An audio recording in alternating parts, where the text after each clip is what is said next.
Istanbul की गलियों में जब पाकिस्तान शांति का ढोंग लेकर पहुंचा तो तालिबान ने उसके घमंड को धूल चटा दी।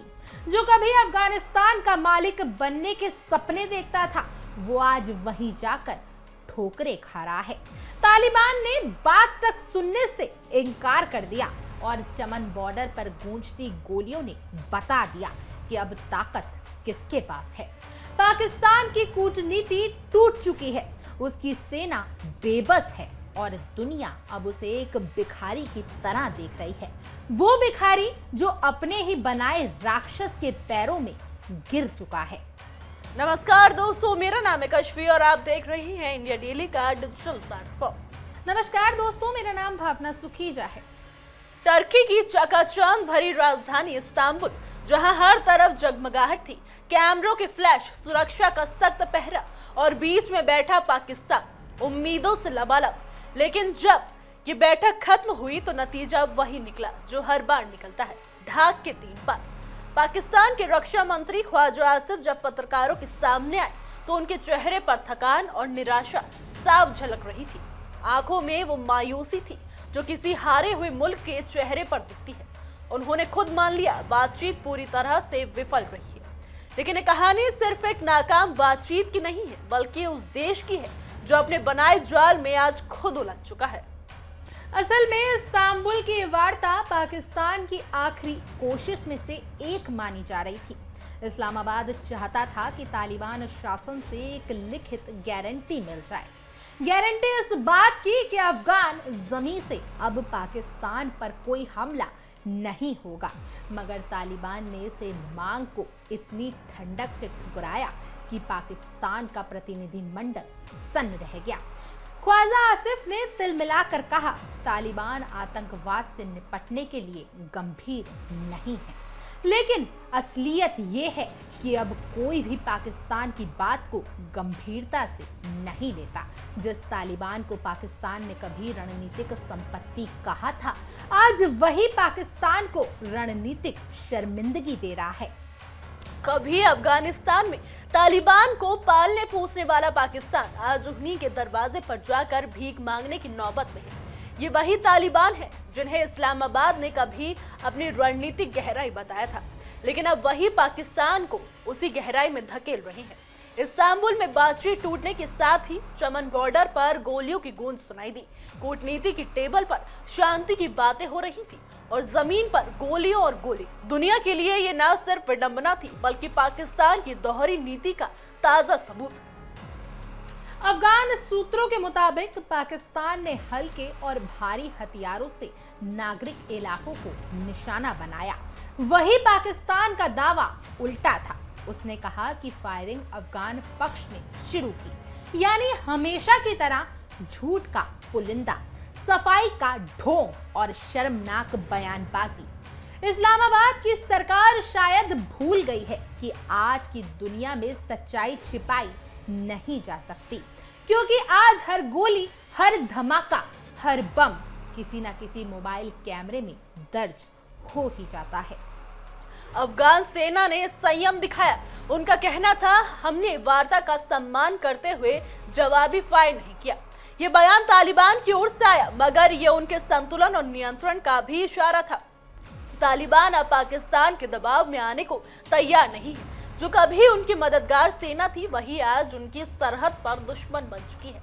पाकिस्तान की सेना ने सीमा पार फायरिंग की, लेकिन ये फायरिंग केवल गोलियों की नहीं थी, ये थी भरोसे के रिश्ते की टूटती आवाज की। इस्तांबुल वार्ता की इस नाकामी के पीछे एक और आग सुलग रही थी। रिपोर्ट के मुताबिक पाकिस्तान ने हाल ही में अमेरिका को अपनी जमीन से ड्रोन ऑपरेशन की अनुमति दे दी है। तालिबान को यह बात नागवार गुजरी। उन्होंने इसे अफगान संप्रभुता पर उल्लंघन कहा। सोचिए, जो पाकिस्तान कल तक अमेरिका से आजादी के नारे लगाता था, वही आज अमेरिका ड्रोन का लॉन्चिंग पैड बन गया। वो देश जो कभी इस्लामी एकजुटता को एक साथ दिखाता था, अब अमेरिकी आदेशों पर चल रहा है। IMF से कर्ज लेने की मजबूरी ने पाकिस्तान की रीढ़ पहले ही तोड़ दी है और अब वही मुल्क शायद अपनी विदेशी नीतियों तक गिरवी रख चुका है। ख्वाजा आसिफ ने जो बयान दिया उसमें झलकी सिर्फ बेचारगी और खोखलापन। उन्होंने कहा, हम अपनी सुरक्षा और संप्रभुता की रक्षा के लिए हर कदम उठाएंगे, लेकिन असलियत यह है कि पाकिस्तान के पास अब ना पैसे बचे हैं और ना ही भरोसा और ना ही तालिबान पर कोई असर। ये बयान सुनकर ऐसा लग रहा है जैसे कोई हारा हुआ खिलाड़ी दर्शकों को भरोसा दिलाने की कोशिश कर रहा हो, जिसे खुद भी अपने शब्दों पर यकीन नहीं रहा। तालिबान ने पाकिस्तान को जो ना सुनाई है वह सिर्फ एक इनकार नहीं बल्कि पूरा संदेश है कि अब तुम्हारे वक्त खत्म हो चुके हैं। ये वही तालिबान है जिन्हें पाकिस्तान ने बीते 2 दशकों तक हथियार, आश्रय और ट्रेनिंग दी थी, लेकिन जब इस्लामाबाद खुद आतंकी हमलों से करहाने लगा तो तालिबान ने मुंह फेर लिया।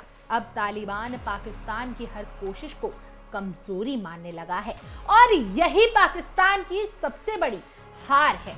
जिसे वह शक्ति समझता था वह अब उसकी कमजोरी बन चुकी है। बिल्कुल, विशेषज्ञों का कहना है कि पाकिस्तान की मौजूदा हुकूमत अपनी ही बनाई राक्षसी नीति का शिकार बन चुकी है। वो नीति जिसमें उसने कट्टरपंथ को हथियार बनाया, आतंकी गुटों को रणनीतिक बनाया और जिहाद को कूटनीति का औजार बना दिया।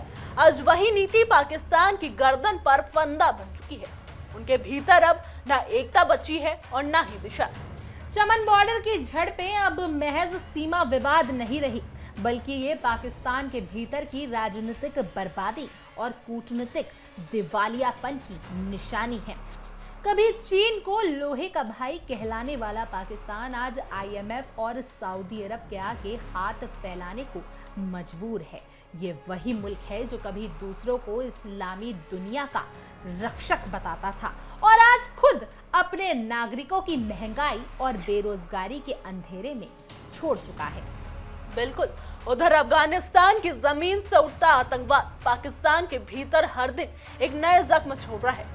खैबर पख्तूनख्वा, बलूचिस्तान, वजीरिस्तान, हर इलाके में अब बारूद के ढेर पर बैठा हुआ है। पाकिस्तानी सेना अपनी ही जनता पर ऑपरेशन चलाती है और तालिबान सीमा पार से उन्हें जवाब देता है। ये लड़ाई अब सिर्फ 2 मुल्कों के बीच नहीं रही, ये पाकिस्तान की आंतरिक सड़न की लड़ाई बन चुकी है। बिल्कुल कश्मीर इस्तांबुल वार्ता की नाकामी के बाद अब कोई नहीं मानता कि इस्लामाबाद और काबुल के रिश्ते जल्द सुधरेंगे। खुद टर्की के मध्यस्थ भी अब थक चुके हैं। उन्होंने साफ कहा है कि दोनों पक्ष भरोसे के स्तर से नीचे जा चुके हैं। तालिबान ने जब पाकिस्तान की हर शर्त ठुकरा दी तो ये साफ हो गया कि अब दोस्ती का दिखावा भी खत्म हो चुका है। पाकिस्तान के राजनीतिक गलियारों में अब यही चर्चा है कि क्या हम फिर से अकेले पड़ गए हैं। दरअसल पाकिस्तान की विदेश नीति हमेशा मौलाना और मिसाइल के मेल पर टिकी रही है, लेकिन अब दोनों ही कमजोर पड़ चुकी हैं। IMF की शर्तों ने उसके आर्थिक ढांचे को निचोड़ दिया है और तालिबान के इनकार ने उनकी सुरक्षा नीति को खोखला साबित कर दिया है। अब ना उसे दुनिया पर भरोसा है और ना ही दुनिया को उस पर। अब सवाल ये नहीं है कि पाकिस्तान क्या करेगा, बल्कि ये है कि उसके पास करने लायक कुछ बचा भी है या नहीं। इस्तांबुल में नाकाम शांति और चमन में बरसी गोलियां, इन दोनों के बीच सिमटती जा रही है पाकिस्तान की साख। वो देश जो कभी दूसरों के मामलों में दखल देता था, अब खुद अपने ही भविष्य पर नियंत्रण खो चुका है। इस्तांबुल की वो नाकाम बातचीत पाकिस्तान के लिए सिर्फ एक डिप्लोमेटिक फेलियर नहीं, बल्कि उसकी नीति, नियत और नेटवर्क तीनों की हार है। तालिबान ने जो दरवाजा बंद किया है वो शायद पाकिस्तान के लिए अब हमेशा के लिए बंद रहेगा। कभी दूसरों की शांति वार्ता में मध्यस्थ बनने वाला पाकिस्तान आज खुद शांति की भीख मांग रहा है और शायद अब वक्त आ गया है कि इस्लामाबाद खुद से पूछे कि क्या हम तालिबान को संभालने आए थे या एक ऐसा राक्षस बनाने जिसने अब हमें ही निगल लिया है। बहरहाल आपकी इस खबर को जानने के बाद क्या कुछ राय है आप हमें कमेंट कर जरूर बताएं और ये हमारी खास पेशकश तहकीकात हर खबर की तह तक देखते रहिए।